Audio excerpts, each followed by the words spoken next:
In a small, peaceful village where life moved slowly and mornings began with the sound of birds, there lived a poor water bearer. Every single day before the sun fully rose, he lifted a wooden pole onto his tired shoulders.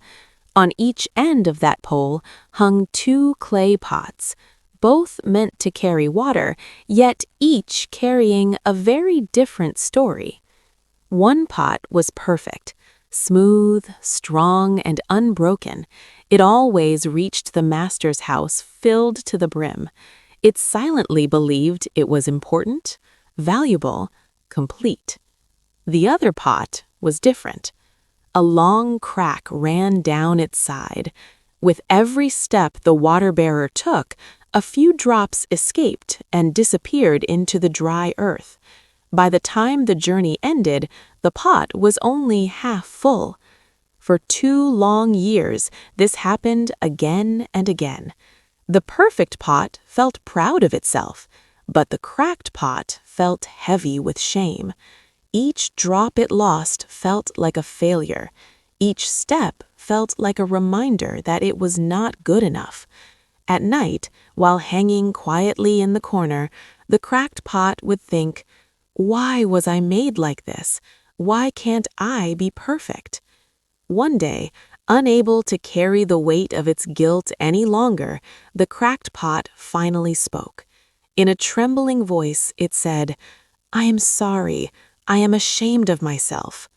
The water-bearer stopped walking. "Why?" he asked gently. "Why are you ashamed?"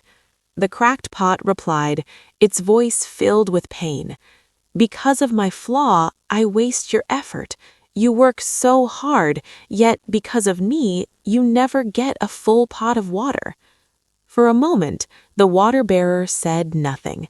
Then he smiled, a warm, understanding smile.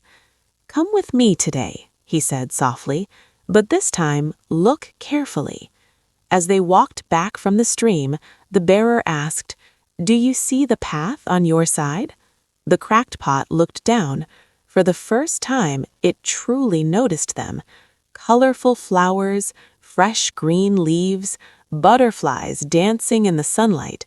Tears seemed to fill the crack as the water-bearer spoke again. "I have always known about your crack, so I planted flower seeds on your side of the path. Every day, without realizing it, you watered them." He paused, then continued, "For 2 years, these flowers have decorated my master's table. They brought beauty, color, and life." He looked at the cracked pot and said, "If you were perfect, this beauty would never exist." The cracked pot felt something it had never felt before. Not shame, not regret, but peace. It finally understood that being broken did not mean being useless. Sometimes our flaws quietly create the most beautiful things in the world. Moral of the story? Your imperfections are not your weakness. They are proof that you still have purpose. Never be ashamed of who you are.